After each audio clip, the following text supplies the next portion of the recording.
ቁጥር አይተህ ከውሸት ጋር አትጨመር።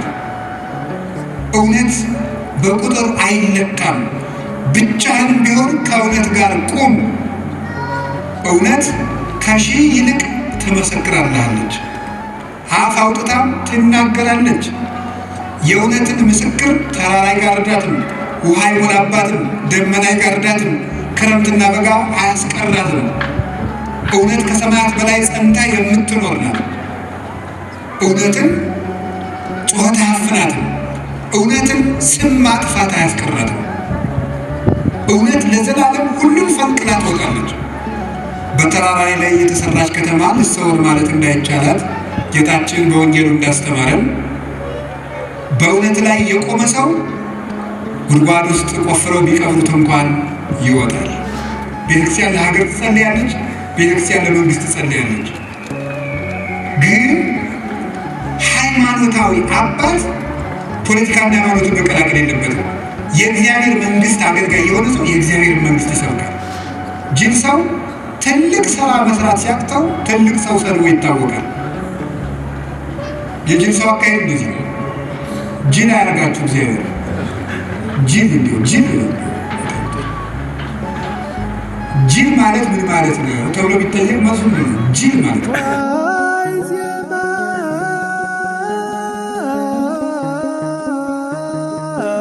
በስመ አብ ወወልድ ወመንፈስ ቅዱስ አሐዱ አምላክ።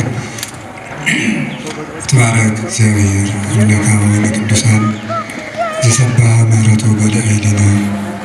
ምሕረቱን ቸርነቱን ይቅርታውን በሕይወታችን ላይ ያጸናልን የአባቶቻችን ፈጣሪ እግዚአብሔር ስሙ የተመሰገነ ይሁን።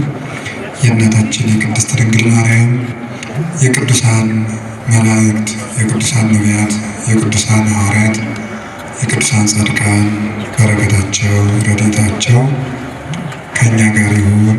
ጽድቅ ትመውእ ለዓለም፣ እውነት ለዘላለም ታሸንፋለች። መጽሐፈ ዕዝራ ካልዕ ምዕራፍ 4 ቁጥር 38 ላይ የምናገኘው ኃይለ ቃል ነው። እውነት ለዘላለም ታሸንፋለች። እውነት ለዘላለም ታሸንፋለች በሚል ርዕስ እንማማራለን። የእግዚአብሔር ሰላም ልቡናችንን ይጠብቅልን። ይህንን ቃል የተናገረው ዘሩባቤል የሚባል ሰው ነው። በብሉይ ኪዳን ዘመን ጌታችን መድኃኒታችን ኢየሱስ ክርስቶስ ከመወለዱ አስቀድሞ 518 ዓመታትን ቀደም ብሎ የነበረ ሰው ነው። ነገሩ የሚመጣው ከእስራኤላውያን ምርኮ ነው። እስራኤላውያን ጌታችን ከመወለዱ በፊት በ586 ዓመተ ዓለም ወደ ባቢሎን ተማርከው ሂደው ነበረ። 10ሩ ነገድ በሰሜን እስራኤል ሰማርያ የነበሩት ወደ ፋርስ የዛሬዋ ኢራን፣ 2ቱ ነገድ ደቡብ እስራኤል የሚባለው የይሁዳ መንግስት፣ እነሱ ደግሞ ወደ ባቢሎን የዛሬዋ ኢራቅ ተማርከው ሂደው ነበረ። እስራኤል የእግዚአብሔር ምርጥ ወገኖች ናቸው። በአባታችን አብርሃም፣ በይስሐቅ፣ በያዕቆብ ረድኤት የተባረኩ የእግዚአብሔር የበኩር ልጆቹ፣ የሃይማኖት ቤተሰቦቹ፣ የቃል ኪዳን ወገኖቹ፣ የመሲሁ የትውልድ ሐረግ ሰንሰለት የሆኑ ምርጥ ሕዝቦች ናቸው። እግዚአብሔር የበኩር ልጅ ብሎ የሚጠራቸው እስራኤል እግዚአብሔር ለወገንነት መርጦ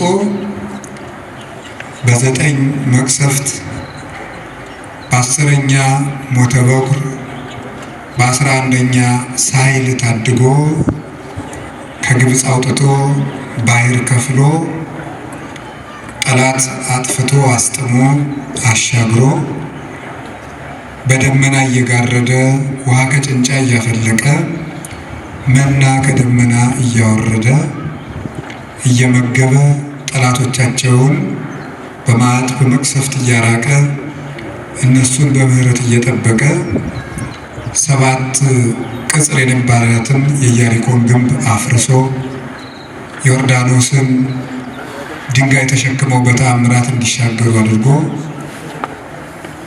የረድኤት መገኛ የእግዚአብሔር የቸርነቱ ሀገር የምትሆን ከነዓንን አወረሳቸው። ነቢያትን ለትንቢት ላከላቸው። መቅደስ አነጸላቸው።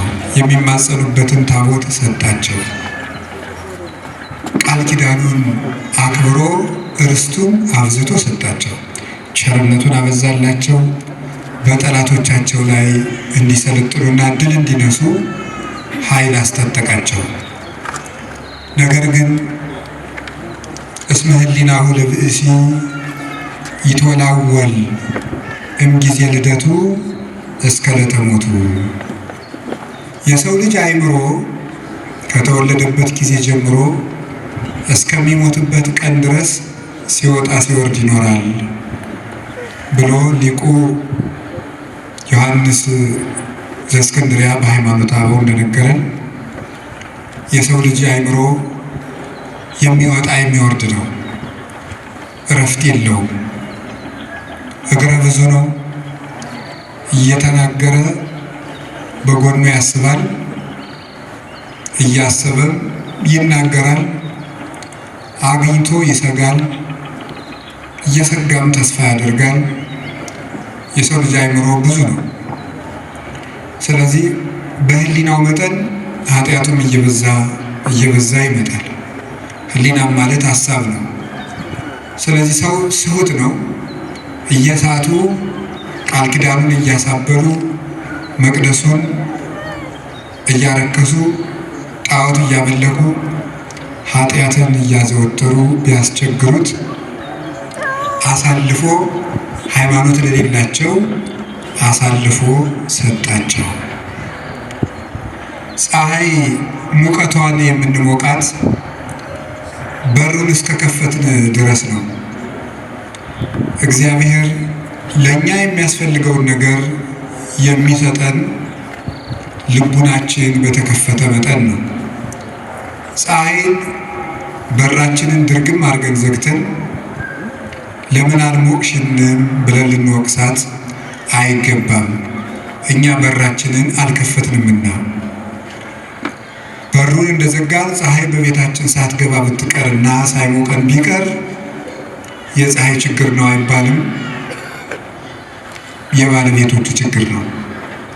እግዚአብሔር የምህረትና የጥበቃ ቃል ኪዳን ሰጥቶ ሕዝብ በዚያ ቃል ኪዳን ሳይጠቀምበት ቢቀር እግዚአብሔር ወገኖችን ረስተዋል አይባልም።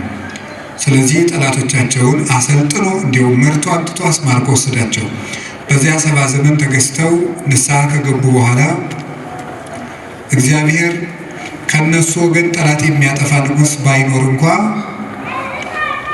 የፋርሱን ንጉሥ በባቢሎን ንጉሥ ላይ አስነስቶ ቂሮስ የሚባለው የፋርስ ንጉሥ ተነስቶ የባቢሎንን ንጉሥ ብልጣሶርን ድል ነስቶ እስራኤል ወደ ሀገራቸው እንዲመለሱ ከ70 ዘመን ስደት በኋላ ፈቀደላቸው። በዚያ ዘመን ተማርከው ከሚኖሩ እስራኤላውያን ወጣቶች በንጉሱ ጠጅ አሳላፊነት ተመርጦ የነበረ አንድ ዘሩባቤል የሚባል ሰው ነበረ። ከነገስታት ወገን ነው ትውልዱ። ንጉሱ ምሳ አዘጋጅቶ መኳንንቱን መሳፍንቱን መግቦ ትንሽ እንቅልፍ አረፍ ብሎ ሳለ እነዚህ የጠጅ አሳላፊዎች ምሳሌ እንመስል ቃላት እናምጣና ምሳሌው የተወደደለት ሰው በንጉሱ ይሸለም ብለው ተነጋገሩ። አዲስ ሀሳብ እናምጣና ሀሳቡ የተወደደለት ሰው ንጉስ ይሸልመው ብለው አሰቡ። ሶስት ናቸው ወጣቶቹ ከዘሩባቤል ጋር ሶስት ሀሳቦችን አመጡ። አንደኛው የመወዳደሪያ ሀሳባቸው በዚህ ዓለም ላይ አሸናፊ ማን ነው የሚል ጥያቄን የሚመልስ ነው። በዚህ ዓለም ላይ አሸናፊ ማን ነው? እናንተም ይህን ጥያቄ ለራሳችሁ መጠየቅ ትችላላችሁ። በዚህ ዓለም ላይ አሸናፊ ማን ነው? እንዲህ ነው ሲጠይቁ፣ አንደኛው አንድ ነገር አመጣ። በዚህ ዓለም ላይ አሸናፊው መጠጥ ነው አለ። በዚህ ዓለም ላይ አሸናፊው ወይን ነው አለ። እንደምንድን ነው ቢባል እውቀት የተከናወነለት አንደበቱ የረታለት አቃንቶ የሚናገር አዋቂ ሰው የተባለስ እንኳ ቢሆን መጠጥ በጠጣ ጊዜ ግን አንደበቱ ይታሰራል፣ ይላሻል፣ የማይረባ ነገርንም ይናገራል። ልበ ብርቱ የተባለው ሰው እገሌ አዋቂ ልባም ነው፣ ጥልቅ አርጎ የሚመክር ብልህ ነው የምንለው ሰው መጠጥ በጠጣ ጊዜ ምስጢሩን አውጥቶ ለሰው ሁሉ ዘርዝሮ ይናገራል። ብዙ ሰዎች ተረባርበው ገፍተው የማይጥሉት ሰው በጠጣ ጊዜ ግን በገዛ እግሩ ተጣልፎ ይወድቃል። ስለዚህ በዚህ ዓለም ላይ መጠጥ አሸናፊ ነው። ትልቅ ሰውን ያዋርዳል፣ አንደበትን ያስራል፣ ምስጢር ያስወጣል፣ የቆመን ይጥላል፣ ጤነኛን ያሳምማል፣ ይሰብራልም። እንዲህ የሚያደርግ አሸናፊ መጠጥ ነው እንጂ ከመጠጥ በላይ ሌላ አሸናፊ አለን ብሎ አንዱ ተወዳዳሪ ይህንን አቀርባል። ሁላችሁም እንደምታውቁት መጠጥ አሸናፊ ነው። በእውነቱ ብዙ ሰው በመጠጥ ተሸንፎ ነው ያለው። ማሰቢያን የሚጎዳ ነው። አእምሮን ይጎዳል። አርቆ አሳቢነትን ያጠባል። በቅርብ ደስታ እና ፈንጠዝያ ውስጥ በመክተት ለነገ እንዳንኖር የሚያደርግ መጠጥ ነው። ጭንቅላትን ያበላሻል። ዓላማ የለሽ ያደርጋል። ቤትን ያፈርሳል። ትዳርን ይፈታል። ገንዘብን ያባክላል። በየሜዳው ይጥላል። ለአውሬ ለጠላት አሳልፎ ይሰጣል። መጠጥ ክፉ ነው። ክብርን የሚያስጥል ነገር ነው። ስለዚህ መጠጥ አሸናፊ ነው። መጠጥ አሸናፊ ነው እንዳለው። ሁለተኛው ሁላችንም መጠጥ መቀነስ አለበት። ስካር በዝቷል። እግዚአብሔር እንዳይሰማን እየሆንን ነው። ሀገራችን ያለንባት ሀገር ኢትዮጵያ በብዙ ፈተና ውስጥ እያለች እኛም እግዚአብሔርን ሰላም እንዲሰጠን እየለመንን፣ ነገር ግን ስካሩ ብዙ ነው። በነገር አረቄ የሰከረም ብዙ ነው። ያንንም የሚያስተምር ነው። ሁለተኛው በዚህ ዓለም ላይ አሸናፊው ንጉሥ ነው አለ። ንጉሥ አሸናፊ ነው። የወንድ መኳንንት የሴት ወይዘሮ ለንጉሥ የማይገዛ የለም። የቆመውን ቁረጥ የወደቀውን ፍለጥ ብሎ ቢያዘው ለንጉሥ የማይታዘዝ ለንጉሥ የማይገብር የለም። ሰው 10-20 ዓመት ፈልጎ ያጣውን ነገር ንጉሥ በፈለገ ጊዜ ግን በአንድ ቀን ያገኘዋል።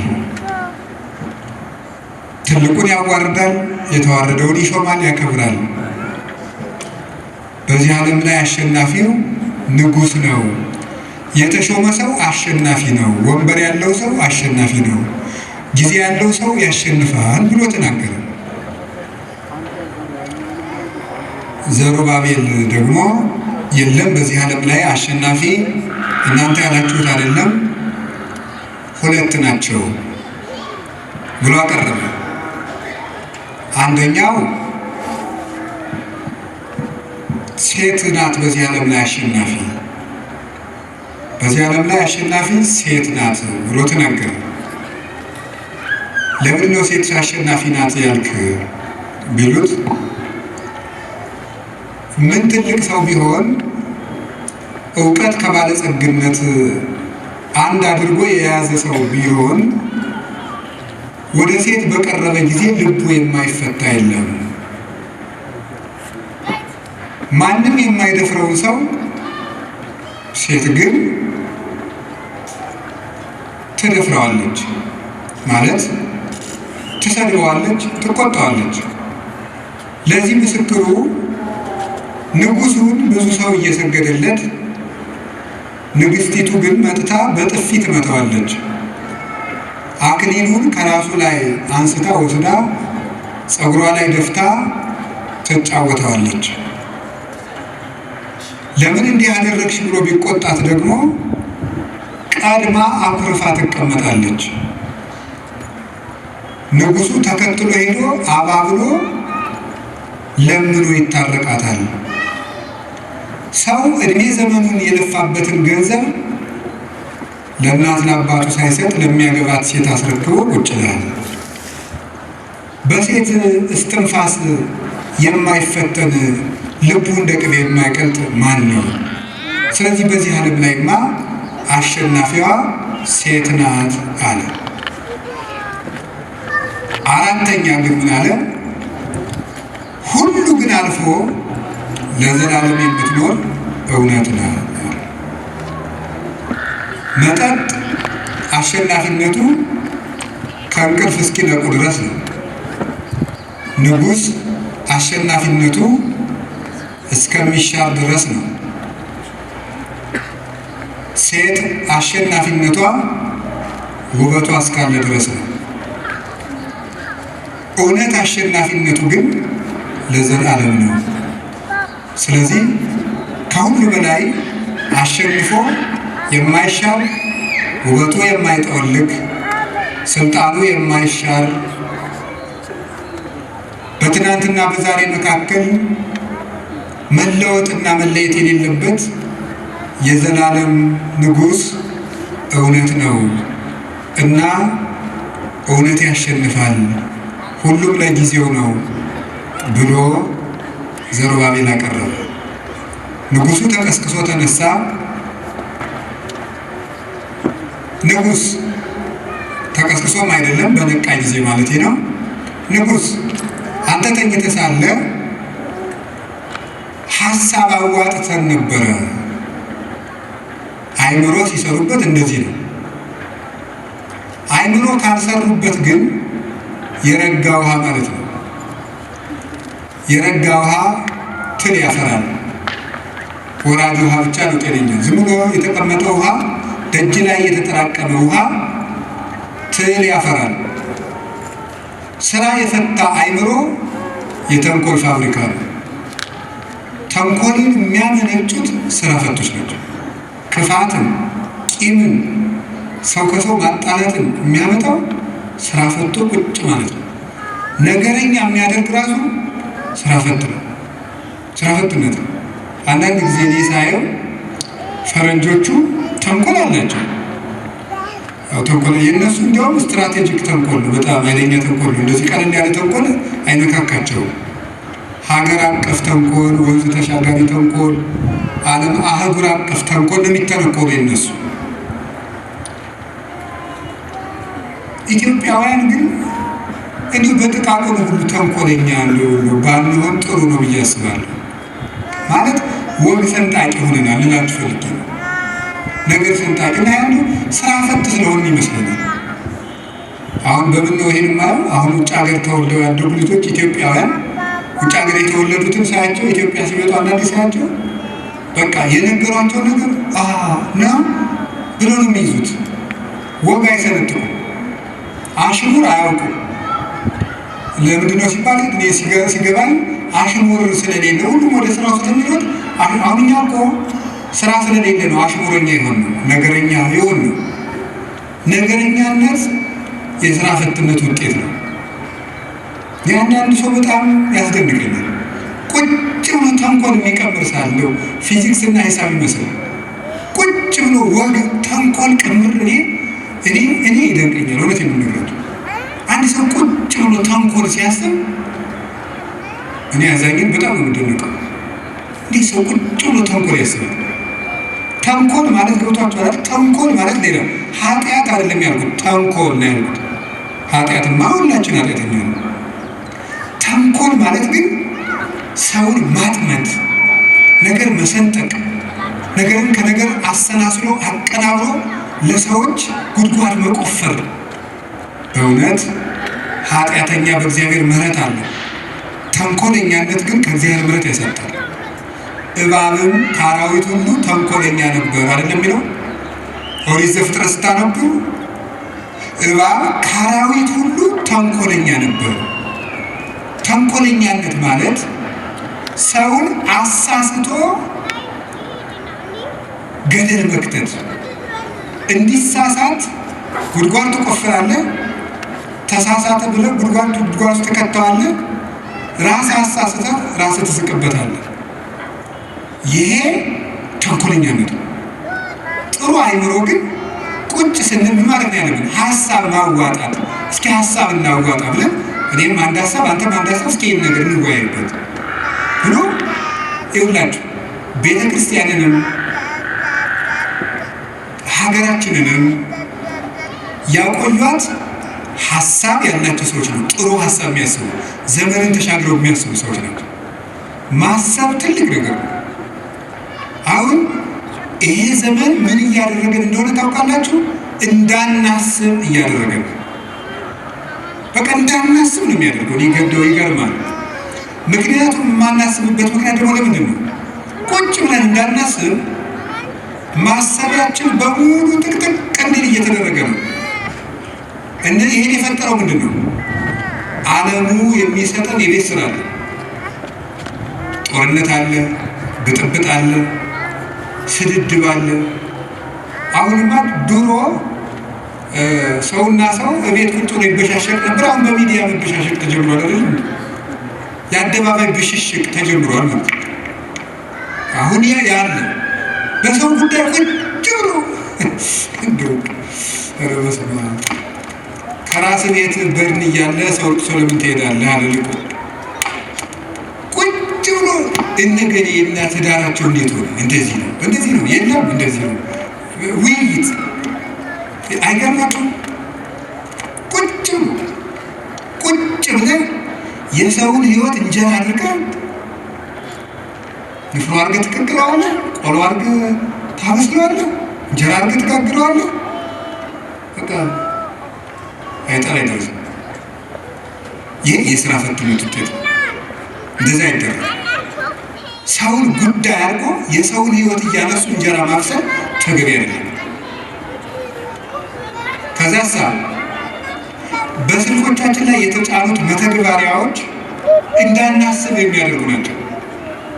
የዩቲዩብን ሳትጨርሰው የፌስቡክ ይመጣል፣ የፌስቡክን ሳትጨርሰው የቲክቶክ ይመጣል፣ የዚያን ሳትጨርሰው የምትደውለው ስልክ አለ።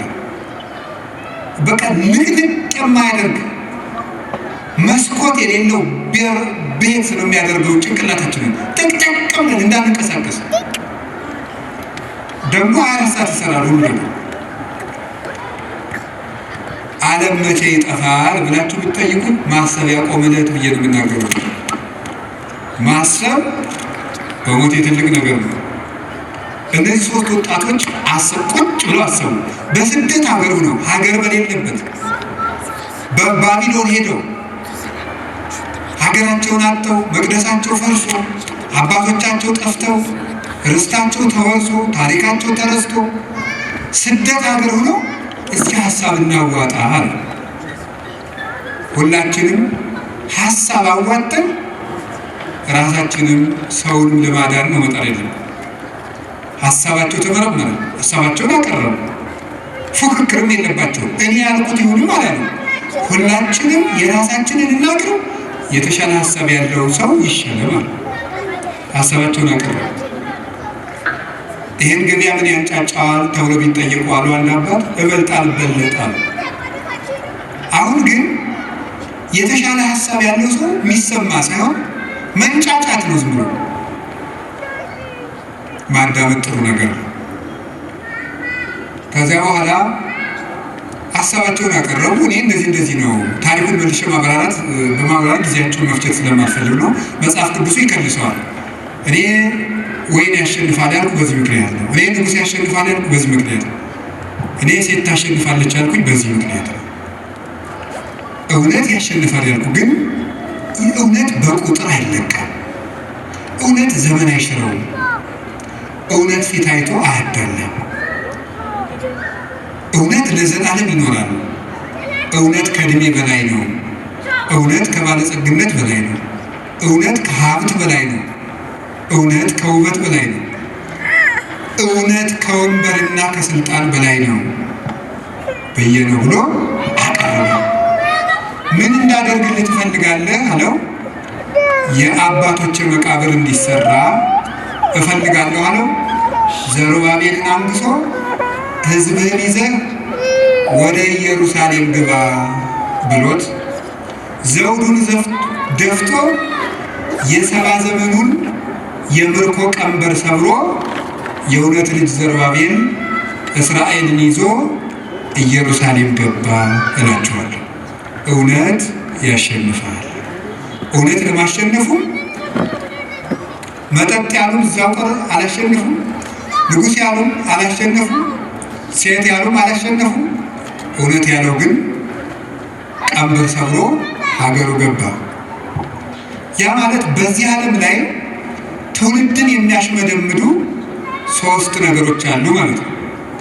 አንደኛው የሹመት ፍላጎት፣ ሁለተኛው የምቾት ፍላጎት፣ ሶስተኛው የስጋ ፍላጎት ናቸው። እነዚህን ዞር ብሎ ሳያቸው ከእውነት ጋር የቆመ ግን ለዘላለም ያሸንፋል። እውነት ተባባሪ አትፈልግም። ለእውነት ሰራዊት የላትም። እውነት ቦታ አትመርጥም። እውነት ቀን አትመርጥም። ጊዜም የላትም። በጊዜ አትገደብም። እውነት በልብ ከተማ የምትኖር ናት። እውነትም ጭብጫቧ አይሾማትም፣ ጭብጫቧ አያወርዳትም። እውነት በአእምሮ ከተማ ነግሳ ትኖራለች። የእውነት መንበሯ ንጹሕ ልብ ነው። ስለዚህ እውነት ለዘላለም ታሸንፋለች። እውነት ብቻዋን ቁማ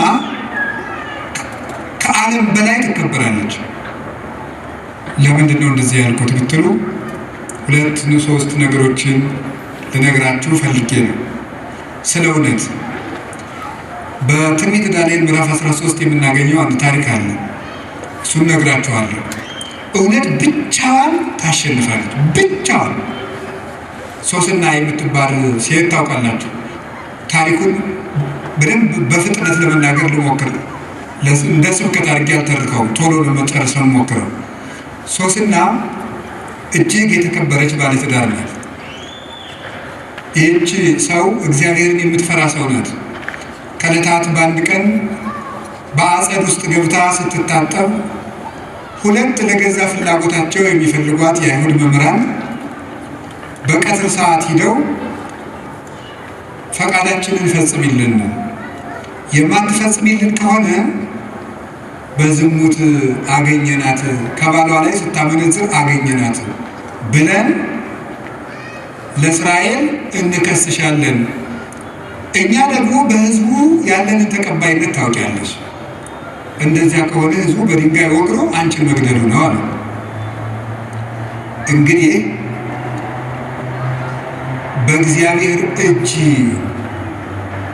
ከሚፈረድብኝ እናንተ የፈለጋችሁትን ብታደርጉብኝ ይሻለኛል፣ እኔ ፈቃዳችሁን አልፈጽምም ማለት። ተሰሚነታቸውን ተጠቅመው እነዚህ ሁለት የአይሁድ መምህራን ይህችን ሴት ከባሏ በላይ ስታመነዝር በቀትር ሰዓት አገኘናት ብለው ተነገሩ። በአጠቃላይ አእላፈ እስራኤል ተሰብስበው በድንጋይ ትወገር ትወገር ትወገር። ለምን? ማስረጃ ያቀረቡት በጣም የማይጠረጠሩ ሰዎች ስለሆኑ ማለት ነው። ትወገር ተባለ። እንግዲህ የአንድ ሀገር ህዝብ አሁን ለምሳሌ የአዲስ አበባ ህዝብ በሙሉ ትወገር ቢላት እንዲህ ምን ይመስላችኋል? እድናለሁ ብላችሁ ታስባላችሁ? ቢያንስ እንደው 3-4 ሰው እንኳን ለሽምግልና ቢተርፍ ጥሩ ነው። ሀገር በሙሉ ይወገር ቢላችሁ እድናለሁ ትላላችሁ? እውነት ብቻዋን ትቆማለች። ከዛ ምን አደረገ? እሷ ልቧ አልተፈታም። የእስራኤል አምላክ የእውነት ዳኛ አንተ እንደ ፍርድ ፍረድልኝ ያለች ጸልያለች። በእስራኤል ሴቶች ራሳቸውን መከናነብ ክብር ነው። እቺ ወራዳ ክብር የላትምና ክንብንዋን ታውርድ አሉ። ና ማእከሌነ እስመ እግዚአብሔር አልሃቀከ፣ እግዚአብሔር አንተን በመካከላችን ታላቅ አድርጎሃልና ና በመካከላችን ፍረድ አሉት። የእውነት ኃይሏ ሺዎች እየጮሁ የአንድ ሰው ጩኸት የ1000 ሰው ጩኸትን ዝም እንዲል አደረገችው። ግርም ነው የሚያደርገው። ቆይ እስኪ እናንተ ውሸታሞች ይችን ሴት ከምን ዛፍ ስር ነው ስታመነዝሯት ብሎ ዛሬ የህግ ባለሙያዎች መስቀለኛ ጥያቄ እንደሚሉት መስቀለኛ ጥያቄ ጠይቃቸው። ከምን ስር ነው አንተ ያየህ? አንደኛው ለብቻው ነው የጠየቀው፣ ከሾላ ዛፍ ስር፣ ሌላኛውስ ከወይራ ዛፍ ስር። የተለያየ የእግዚአብሔር መልአክ ይቀስፋል አለው። ሁለቱንም የእግዚአብሔር መልአክ ሰንጥቆ አጠፋቸው። እውነት ለዘላለም ያሸንፋል። አንዲት ሴት ከእውነት ጋር ቆማ ሀገር ተነስቶባት ወገን ክዷት አሸነፈች። አንዲት ሴት ብቻዋን ነው። ስለዚህ ቁጥር አይተህ ከውሸት ጋር አትጨመር። እውነት በቁጥር አይለካም። ብቻህንም ቢሆን ከእውነት ጋር ቁም። እውነት ከሺህ ይልቅ ትመሰክራለች፣ አፍ አውጥታም ትናገራለች። የእውነትን ምስክር ተራራ አይጋርዳትም፣ ውሃ አይሞላባትም፣ ደመና አይጋርዳትም፣ ክረምትና በጋ አያስቀራትም። እውነት ከሰማያት በላይ ጸንታ የምትኖር ናት። እውነትን ጩኸት አያፍናትም። እውነትን ስም ማጥፋት አያስቀራትም። እውነት ለዘላለም ሁሉም ፈንቅላ ትወጣለች። በተራራ ላይ የተሰራች ከተማ ልትሰወር ማለት እንዳይቻላት ጌታችን በወንጌሉ እንዳስተማረን በእውነት ላይ የቆመ ሰው ጉድጓድ ውስጥ ቆፍረው ቢቀብሩት እንኳን ይወጣል። እውነት ለዘላለም ያሸንፋል። እውነት ይህንን ርዕስ የመረጥኩበት ለዕለቱ የመረጥኩበት የራሴ ምክንያት አለ። እውነት አሸናፊነቱን የሚገለጥበት ቀን ነው ዛሬ።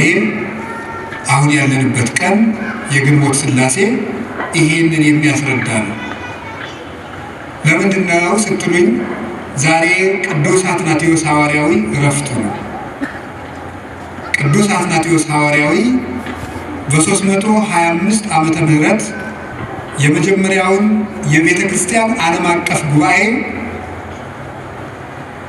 የጸሎተ ሃይማኖት አንቀጽ ያረቀቀ ለ47 ዓመት በፓትርያርክነት ተቀምጦ ለግማሽ ክፍለ ዘመን ያህል የቤተ ክርስቲያንን አደራ የተሸከመ የእውነት ምሰሶ ነበረ ቅዱስ አትናቴዎስ። እሱ ብቻውን ነበር የሚሮጠው፣ ብቻውን። ይገርማችኋል እኮ ቅዱስ አትናቴዎስ የተጠራው ከአረማዊ ቤተሰብ ነው። ክርስቲያን ካልሆኑ ቤተሰቦች ነው። ክርስቲያን ካልሆኑ ቤተሰቦቹ ክርስቲያን አይደሉም። የክርስቲያን ልጆች እርስ በርሳቸው ሲጨዋወቱ አንዱ ጳጳስ አንዱ ምእመን እየሆኑ ይጫወታሉ። ያንን ሲጫወቱ እሱም ከጨዋታቸው አስገቡኝ አላቸው። አንተ የክርስቲያን ልጅ አይደለም፣ እኛ የክርስቲያን ሕፃናት ናቸው፣ የክርስቲያን ልጅ ነን። እንዴት አንተ ከኛ ጋር ጨዋታ ትጫወታለህ? ይሉታል። በቃ እንደናንተ ክርስቲያን ሆናለሁ፣ ከጨዋታቸው አስገቡኝ አላቸው። የሕፃናት ጨዋታ ነው። ሲጫወቱ ሕፃናቱ አትናቴዎስን አጥምቀን ክርስቲያን ያደረግነው እያሉ አንዱ ሜሮ ሲቀበው አንዱ አጠመቁ ሲለው የጨዋታ ነው ሁሉም ነገር።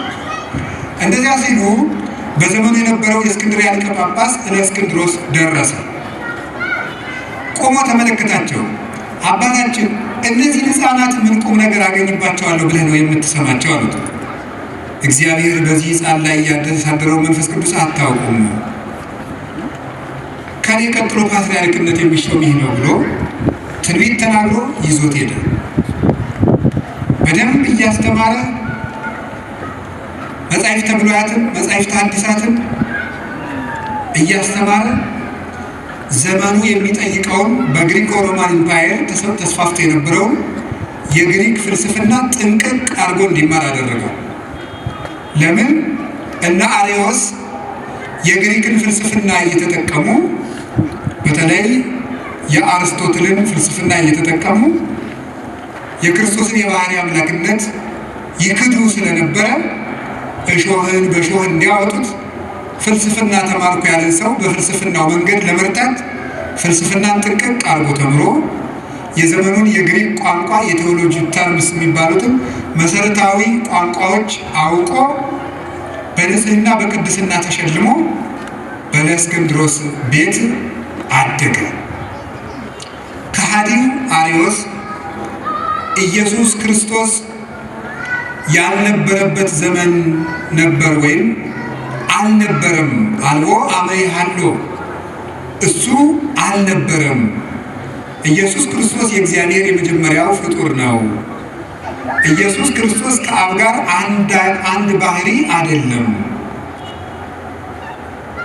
እንደዚህ አይነት ሶስት ክህደቶችን ይዞ አርዮስ ሲነሳ በኒቅያ ጉባኤ እንዲደረግ በዘመኑ የነበረው ንጉሥ ቆስጠንጢኖስ አዘዘ። ኒቅያ የምትባለው ዛሬ ኢዝኒክ ትባላለች፣ ቱርክ ውስጥ ያለች ከተማ ናት። እዚያ ዓለም አቀፍ ጉባኤ መጀመሪያው ጉባኤ ተጠራ። 318 በዓለም የነበሩ ሊቃነ ጳጳሳት በሙሉ ሄዱ። የቤተ ክርስቲያን መከፋፈልም አልነበረም። የዚያ ጊዜ ቤተ ክርስቲያን አንድ ቤተ ክርስቲያን ናት። እዚያ ሲሄዱ ቅዱስ አትናቴዎስ ተገኘ። እነዚህን አርዮስ እነዚህን ክህደቶች ሲያቀርብ ኢየሱስ ክርስቶስ ቀዳማዊ አይደለም ባለ ጊዜ ቀዳማዊነቱን ተንትነው አስረዱ። ቀዳሚው ቃል በመጀመሪያ ቃል ነበር የሚለውን ዮሐንስ ወንጌል ምዕራፍ 1 ቁጥር 1 ያለውን መሰረት እያደረጉ ቃል በመጀመሪያ ነበር ስለሚል ከቃል ተለይቶ የሚኖር ልብ የለም፣ ከልብ ተለይቶ የሚኖር ቃል የለም። ወልድም ከአባቱ ተለይቶ አልኖረም። ወልድ የአብ ቃል ነው። ልብ ያለ ቃል እንደማይኖር አብም ያለ ቃል አልኖረም። ስለዚህ ወልድ በአብ ልብነት የነበረ ቀዳማዊ ቃል ነው አሉት። ዕብራውያን ምዕራፍ 1 ቁጥር 3 ያለውን አንስተው ዘውቱ ጸዳለ ስብሐቲሁ ስለ ኢየሱስ ክርስቶስ ሲናገር ቅዱስ ጳውሎስ እሱ የክብሩ ነጸብራቅ ነው። ሃይማኖታችሁን በደንብ ስሙ። እናንተ መማር አለባችሁ። አንዳንድ ጊዜ እግዚአብሔር ያበላል ያጠጣል የሚል ስብከት ብቻ አይደለም መስማት ያለባችሁ፣ መሰረታችሁንም ማወቅ አለባችሁ። ሃይማኖት ሲነገር እንቅልፍ መተኛት፣ እግዚአብሔር ጤና ይሰጣል እንጀራ ያበላል ሲሏችሁ እልል ማለት ይሄ ነውር ነው። በደንብ አድርጋችሁ ማወቅ አለባችሁ ሃይማኖታችሁን። ኢየሱስ ክርስቶስ ቀዳማዊ ቃል ነው። ቃል ነው። ቃል ደግሞ ሥጋ ሆኗል። ቃል ደግሞ እግዚአብሔር ነው። ቃል በልብ እንደሚኖር ወልድ በአብ ኖሯል። ከአብ ተለይቶ የኖረበት ዘመን የለም። የወለዶ አብ እምድኅረ ዘመን አብ ኑሮ የወለደው አይደለም። አልወቱ ጥንት መጀመሪያ አልነበረውም። እሱ ቀዳማዊ ነው። ዕብራውያን ምዕራፍ 1 ቁጥር 3 ላይ እሱ የአብ የክብሩ ነጸብራቅ ነው፣ የአብ የክብሩ ጸዳል ነው፣ የአብ የክብሩ ብርሃን ነው አለ። ይህ ማለት ተመልከቱ፣ ነጸብራቅ ጸዳል የምንለው ከፀሐይ ወጥቶ እኛ ላይ የሚያርፈውን በተለምዶ ጨረር ብለን የምንጠራው ነው። እሱ ነጸብራቅ የፀሐይ ጸዳል ይባላል። ይህ ጸዳል እኛ ላይ መጥቶ ሲያርፍ ከፀሐይ ከክብ አካሏ ተለይቶ አይደለም። ተለይቶ የኖረበት ጊዜ የለም። ከክቡ ጋር አብሮ እንዳለ እዚህ እኛም መጥቶ ያሞቃል፣ ያበራል። እንደዚህም ሁሉ ወልድ የአብ ብርሃን ነው፣ የአብ ጸዳል ነው ማለት ጸዳል ወይም ነጸብራቅ ከፀሐይ ክበብ ሳይለይ እንደኖረ ወልድም ከአባቱ ሳይለይ የኖረ ነው። ወልድ ያለዚያ ጸዳል አብ ብቻውን አልነበረም። አብ ማለት አባት ማለት ነው። አባት የአብ ደግሞ አብነቱ ቀድሞ የነበረ ነው። ወልድን ኑሮ ወለደው ካልን ግን አብም አብ የሆነ ኖሮ ነው ማለት ነው። ምክንያቱም ያለ ልጅ አባት የሚባል የለምና። ስለዚህ ክርስቶስ ዓለማት ሳይፈጠሩ በአብ ክብር የነበረ ነው። እሱም ከአባቱ ጋር አንድ ነው። ኩሉ ዘቦላዊ የዚአየ ውእቱ ዮሐንስ ወንጌል ምዕራፍ 16 ቁጥር 15 ላይ ለአባቴ የሆነው ሁሉ የኔ ነው ብሏል። ለአባቴ የሆነው ሁሉ የኔ ነው። ለአባቴ የሆነው ሁሉ የኔ ነው። ያዙ። ለአባቴ የሆነው ሁሉ የኔ ነው ማለት ነው። የአብ ቀዳማዊነት የወልድ ቀዳማዊነት ነው። የአብ ሕያውነት የወልድ ሕያውነት ነው። የአብ ሕይወትነት የወልድ ሕይወትነት ነው።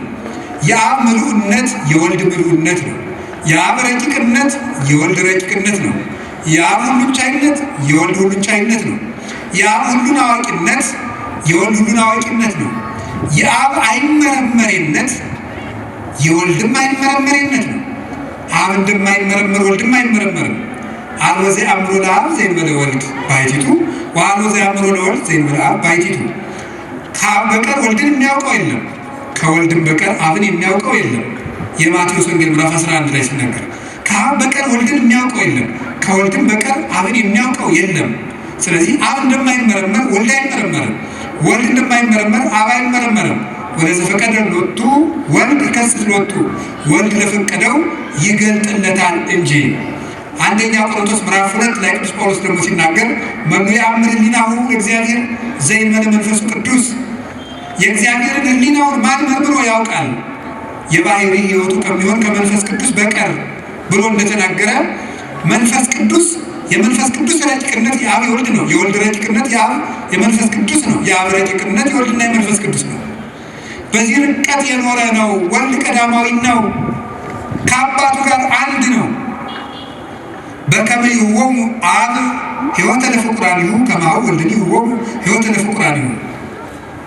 አብ ለወደዳቸው ሕይወትን እንደሚሰጥ ወልድም እንዲሁ ለወደዳቸው ሕይወትን ይሰጣል። ከመ ያክብርዎ ወሰብ ለወልድ ዘከመ ያከብርዎ ለአብ። ሰዎች ሁሉ አብን ባከበሩበት ክብር ወልድን ያከብሩት ዘንድ አብ ሕይወትን እንደሚሰጥ ወልድም ሕይወትን ይሰጣል። የዮሐንስ ወንጌል ምዕራፍ 5 ላይ ስታነቡት እንዲህ ነው። ሕይወት እግዚአብሔር ነው።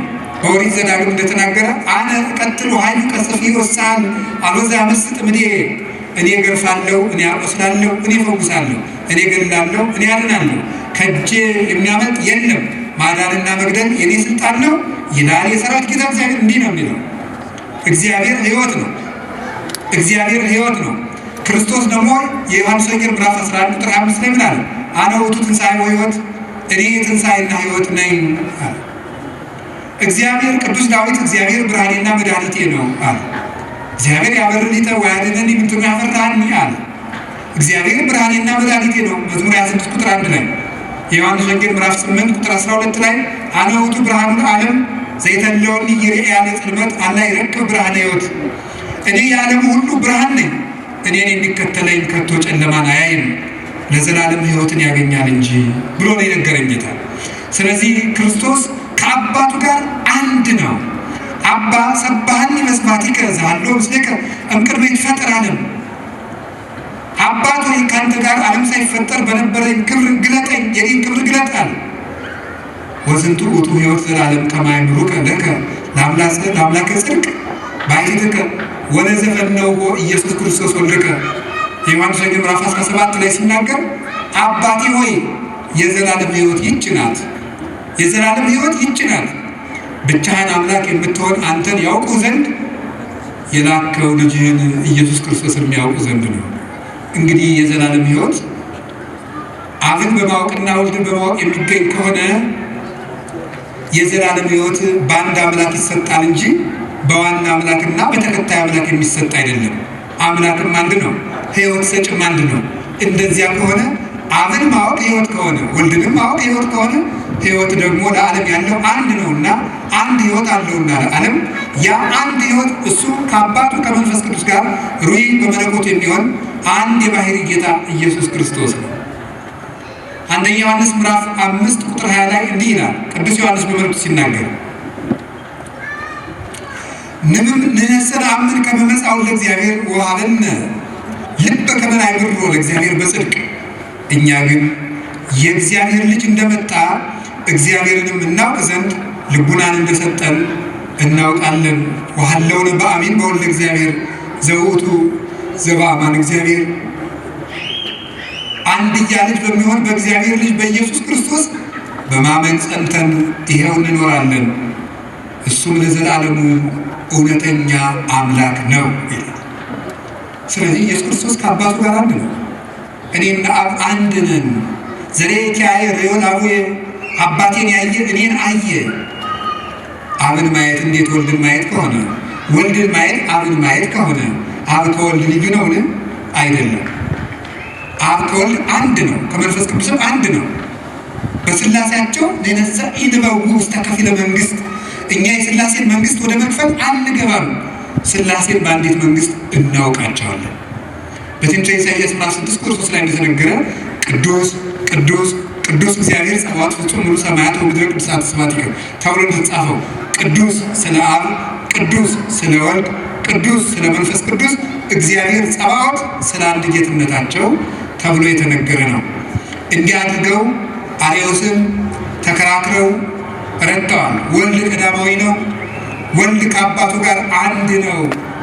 ወልድ ፍጡር አይደለም፣ ዓለማትን የፈጠረ ነው። ወወቱ ኩሉ ኮነ ዘእንበሌ ውስጥ አልቦ ዘኮነ ወይምንትኒም ዘኮነ ወዘኢኮነ በእንቲአሁ ቦቱ ሕይወት ውእቱ። በእርሱ ሁሉ ሆነ፣ ያለ እርሱ ምንም ይሆን የለም። የተፈጠረው ሁሉ በእሱ ፈቃድ የተፈጠረ ነው። በእሱ የተፈጠረው ፍጥረት ሁሉ ሕይወት ነው። እሱ እውነተኛ ብርሃን ነው ተብሎ ዮሐንስ እንደነገረ፣ ስለዚህ የፍጥረታት ሕይወት ነው ክርስቶስ። ቅዱስ አትናቴዎስ ስለዚህ ጉዳይ ሲናገር አርዮስ መልስ በሰጠው ጊዜ እንግዲህ ክርስቶስ ከፍጡራን እንዳንዱ ከሆነ የጠፋውን ልፈልግ መጣሁ እንደምን ይላል? በማቴዎስ ወንጌል ምዕራፍ 18 ላይ እስመ መጽአ ለእጓለ እመሕያው ከመ ይስዕስ ወያድኅን ዘተሐውለ፣ የእግዚአብሔር ልጅ የሰው ልጅ ኢየሱስ ክርስቶስ የጠፋውን ሊፈልግና ሊያድን መጥቷልና ይላል። ኢየሱስ ክርስቶስ ከፍጡራን እንዳንዱ ተራ ፍጡር ከሆነ ምስጋና ይግባውና ተራ ፍጡር ከሆነ እንዴት የጠፉትን ሊፈልግ ይመጣል? እሱ ራሱ የሚፈለግ ነው በለኛ ነበር ያለው ቅዱስ አትናቴዎስ። ክርስቶስማ አምላክ ባይሆን ኑሮ የጠፉትን ሊፈልግ እንዴት ይመጣል? ፍጡር የጠፋውን የሚፈልግ ቢሆንማ ኑሮ አዳምን ፍጡር የሚያድነውና የሚዋጀውማ ቢሆን ኑሮ መላእክት ለምን ባልተላኩለትም ነበር? ሲወጡ ሲወርዱ የነበሩ መላእክት ለምን ባልዋጁትም ነበር? እውነተኛውን እርቅ ግን የሚፈጽመው አምላክ ነውና እግዚአብሔር አንድያ ልጁን ላከ እንጂ። በፍጡር ደምማ ዓለም የሚድን ከሆነ የአቤል ደም አያድነንም ነበረ? የኢሳይያስ ደም አያድነንም ነበረ? አይደለም። እንደዚያ ከሆነማ የሰው ልጆች ድነት ከንቱ ነው በለኛ እያለ ነበር ቅዱስ አትናቴዎስ ይህንን ትምህርት የሰጠው። በዚህ መሰረት የጌታችን የመድኃኒታችን ኢየሱስ ክርስቶስ እውነተኛ አምላክነትና ጌትነት በስልጣኑ ያስተማረ፣ በስልጣኑ ሕግ የሰራ። ልብ በሉ፣ የሕግ ባለቤት እግዚአብሔር ነው። በኦሪት ዘጸአት ምዕራፍ 20 ቁጥር 1 ጀምሮ እንደምታነቡት 10ቱን ቃላት ለእስራኤል ሕግ አድርጎ የሰጣቸው እግዚአብሔር ነው። ያለ እግዚአብሔር ትእዛዝ ሕግን በሕግ መተካት የሚችል የለም። ታዲያ እንደዛ ከሆነ ምን አለ? ሰማዕክሙ ዘተብዕለ ለቀደምትክሙ አፍቅሩ ቢጸክሙ ወጽልኡ ጸላእተክሙ ወአንሰ እብለክሙ አፍቅሩ ጸላእተክሙ። ለቀደሙት ሰዎች ወዳጆቻችሁን ውደዱ፣ ጠላቶቻችሁን ጥሉ እንደተባለ ሰምታችኋል። እኔ ግን እላችኋለሁ ጠላቶቻችሁን ውደዱ። ኩኑ ከመ ሐረያነ ከመ ትኩኑ ውሉዶ ለአቡክሙ ዘበሰማያት። ለሰማይ አባታችሁ ልጆቹ ትሆኑ ዘንድ ርኅሩኆች ሁኑ። እስመ አቡክሙ ሰማያዊ ያጸርቅ ፀሐይነ ለጻድቃን ወኃጥአን። የሰማይ አባታችሁ ለጻድቃንም ለኃጥአንም ፀሐይን ያወጣል፣ ያዘንም ዝናመ ላዕለ ሄራን ወእኩያን። ለክፉዎችም ለደጎችም ዝናምን ያዘንማል። እኔ ግን እላችኋለሁ ወዳጆቻችሁንማ ብቻ ብትወዱ ከአሕዛብ ብልጫችሁ ምንድን ነው? ቀራጮችስ ይህንን ያደርጉት የለምን?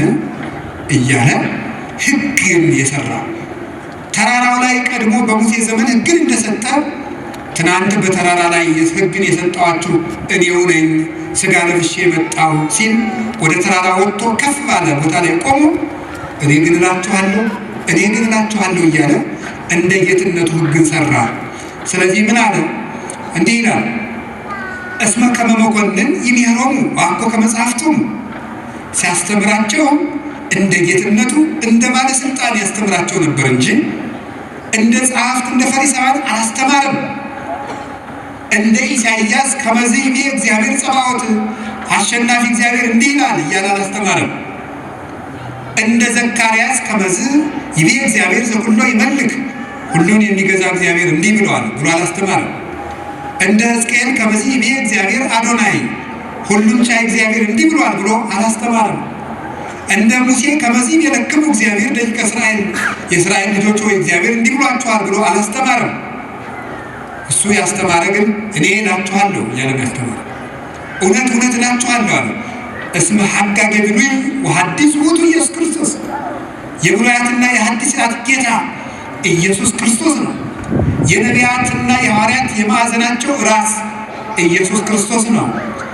የእምነታችን ራስና አበጋዝ፣ የሕይወታችን ራስ፣ የትንሣኤያችን በኩር፣ የጨለማው ገዥ የተቀጠቀጠበት እውነተኛው ፀሐይ ጽድቅና ብርሃናችን፣ የነፍሳትን ጥም የቆረጠ የሕይወት ውሃ እሱ ኢየሱስ ክርስቶስ ነው። ስለዚህ ቅዱስ አትናቴዎስ ይህንን አስተማረ፣ ገለጠ። ጸሎተ ሃይማኖት የሚባለው ጸሎት አርቅቆ ያቀረበው ቅዱስ አትናቴዎስ ነው። ዛሬ ግንቦት 7 ሥላሴ የቅዱስ አትናቴዎስ ዕረፍት ነው። በጣም በትልቅ ቀን የተሰበሰበ ነው። የተወደዳችሁ ምእመናን፣ ሃይማኖታችን የተመሰከረበት ቀን ነው። ይህ ቀን እግዚአብሔር በዚህ ቀን ስለሰበሰበን እናመሰግናዋለን። በኋላ ሁላችንም ቀጥ ብለን ቁመን ይህንን ጸሎት እንጸለያለን። የሕይወታችን ጌታ ትንሣኤያችን ኢየሱስ ክርስቶስ እውነት ሆኖ ያሸነፈበት ከ318ቱ ሊቃውንት ጋር 319ኛ ብሎ የአርዮስን ልብ በረቂቅ ስልጣኑ የወጋበት በዮሐንስ ወንጌል ቀዳማዊ ቃል በሚለው ቃሉ የክደትን እንክርዳድ አበጥሮ የዘራበት በመንፈስ ቅዱስ እስትንፋስነት እንክርዳዱን አርዮስን ከአዝመራው የለየበት የትልቁ መሳሪያውና መዶሻው የቅዱስ አትናቴዎስ ዕረፍቱ ነው ዛሬ። ስለዚህ ቅዱስ አትናቴዎስ ይህን እውነት ገለጠ። አርዮስ ተወገዘ። አርዮስ ከተወገዘ በኋላ እለእስክንድሮስ ሲያርፍ አርዮስ ሞቶ እለእስክንድሮስ አርፎ አትናቴዎስ በእለእስክንድሮስ መንበር የእስክንድርያ ፓትርያርክ ሆኖ ሲሾም እለእስክንድሮስ ሊሞት ሲል እንዲህ ብሎት ነበረ። አትናቴዎስ ወይ አንተ የቤተ ክርስቲያን ሹመት ትሸሸዋለህ፣ ግን ይከተልሃል እንጂ አይለቅህም ብሎት ነበር። ቅዱስ አትናቴዎስ ቅዱስ ጎርጎርዮስ ዘንዚናዙ ሲያመሰግነው የቅድስና ሁሉ ፍሬ፣ የቅድስና ውበት ምልክት፣ የትሩፋት ሁሉ መገኛ ነው አትናቴዎስ ይለዋል ቅዱስ አትናቴዎስን ሲያመሰግነው። ስለዚህ ቅዱስ አትናቴዎስ 47 ዓመት በእስክንድርያ መንበር ሲቀመጥ 17ቱን ዓመት በስደት ነው የኖረው። 17 ዓመት። ርዕሳችን ምንድን ነው? እውነት ያሸንፋል። በውሸት ከሰውት ያውቃሉ። እጅ ቆርጧል ብለው ከሰውት ያውቃሉ። ይገርማችኋል። ቅዱስ አትናቴዎስን በትምህርት ቢያቅታቸው ከሰሱት። ምን አድርገው? ያን ድሃ እጅ ቆርጧል ብለው። በአጋጣሚ እጁ ተቆርጧል ተብሎ ከተባለ ቅዱስ አትናቴዎስ ተከሶ ቀረበ። ይገርማችኋል። የሰው እጅ ተቆርጧል ተብሎ የታሰበው ሰውዬ በአጋጣሚ ለሌላ ጉዳይ በጉባኤው ተገኘ። ቅረብ አሉት። ምን ቆርጧል ያላችሁ እኛ ለቅዱሳት ናቸው እጅ ምን ቆርጧል ያላችሁ እጅ የቆረጥኩት ሰው ስሙ ማን ይባላል? እገሌ። የውሸት የምንፍቅና የክደት ጳጳሳት ተሰብስበው እንደዘመኑ ምን የቆረጥኩት እጅ። አየህ ጅል ሰው ትልቅ ስራ መስራት ሲያቅተው ትልቅ ሰው ሰድቦ ይታወቃል። የጅል ሰው አካሄድ እንደዚህ ነው። ጅል አያደርጋችሁ እግዚአብሔር።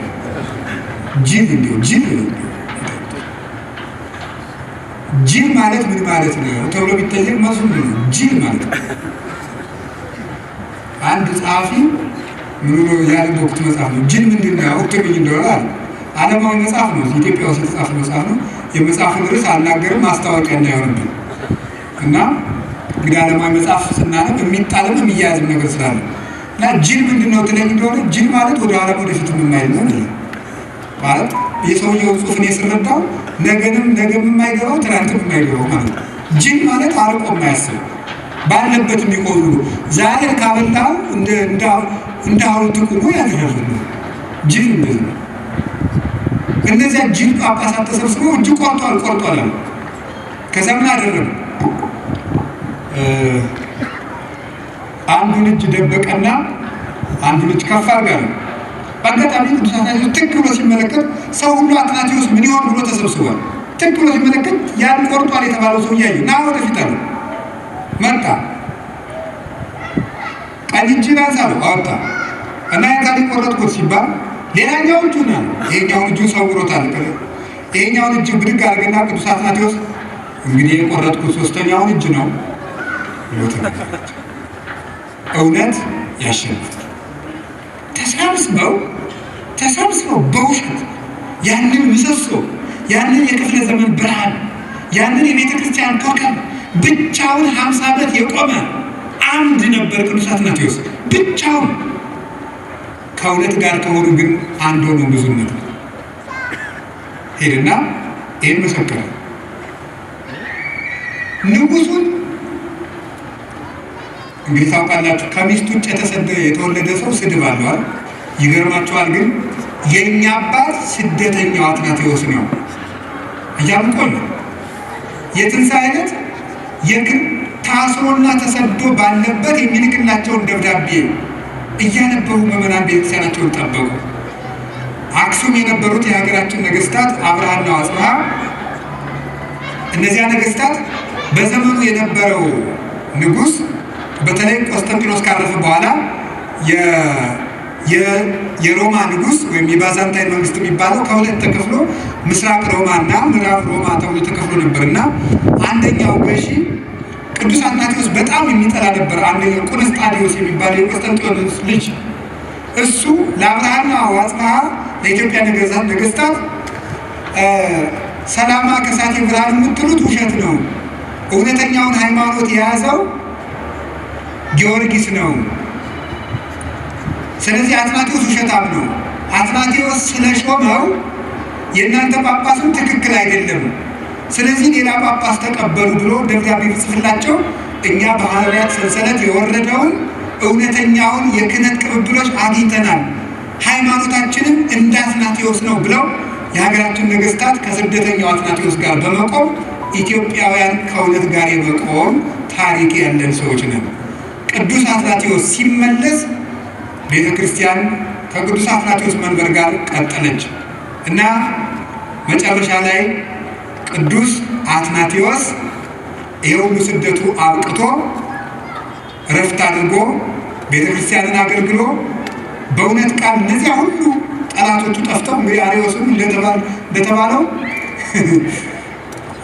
ሽንት ቤት እወጣለሁ ሲል ሆዱ ተዘርግፎ በዚያው ተጎልግሎ ነው የሞተው በታሪክ እንደተጻፈ።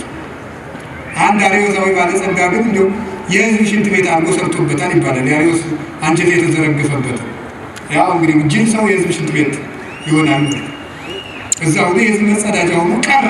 አርዮስ ፖለቲካ ተጠግቶ ቤተክርስቲያን ሲመድር የነበረው አርዮስ እንዲያው ነው። ሀገር ቤተክርስቲያን ለሀገር ትጸልያለች፣ ቤተክርስቲያን ለመንግስት ትጸልያለች።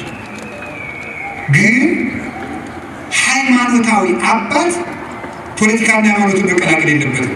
የእግዚአብሔር መንግስት አገልጋይ የሆነ ሰው የእግዚአብሔር መንግስት ይሰብካል። ይሄ ሰው አርዮስ ግን እየሄደ ከዘመኑ ነገስታት እየተጠጋ ቤተክርስቲያንን ሲበድል ሲያሰቃይ ኖረ። ቅዱስ አትናቴዎስ ግን ከቤተክርስቲያን ነግሶ ኖረ። እንዲሁም አባቶቻችን በትውፊት እንደሚነግሩን ከቅዱስ ጳውሎስ መቃብር ሄዶ ሰላም እና ከቅዱስ ጴጥሮስ ሰላም ለክሙ ሐዋርያት ለክርስቶስ የክርስቶስ ሐዋርያት ጴጥሮስ እና ጳውሎስ ሰላም ለእናንተ ይሁን ብሎ ሲናገር ከመቃብራቸው ለአንተም ሐዋርያ መባል ይገባሃል ብለው የሚል ቃል በእግዚአብሔር ታምራት ከመቃብራቸው ተሰምቶለታል። ስለዚህ አትናቴዎስ ሐዋርያዊ የሚባለው ብቻውን እንደምን ይባላል?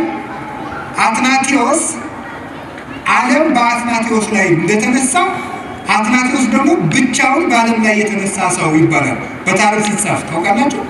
ብቻውን በዓለም ላይ የተነሳ ሰው የዛን ጊዜ ሮማ፣ እስያ፣ አፍሪካ፣ አውሮፓ የሚባለው ሁሉ አንድ ዓለም ነበር የነበረው። በክርስትና አልተከፋፈልም። የዛን ጊዜ ይገርማቸዋል እኮ አሁን እዚህ ኢትዮጵያ ውስጥ ወይም ሌላ ቤተክርስቲያን ውስጥ ወይም አርመን ቤተክርስቲያን ውስጥ እርስ በርስ ጳጳሳት ቢጣሉ እኮ አይደለም።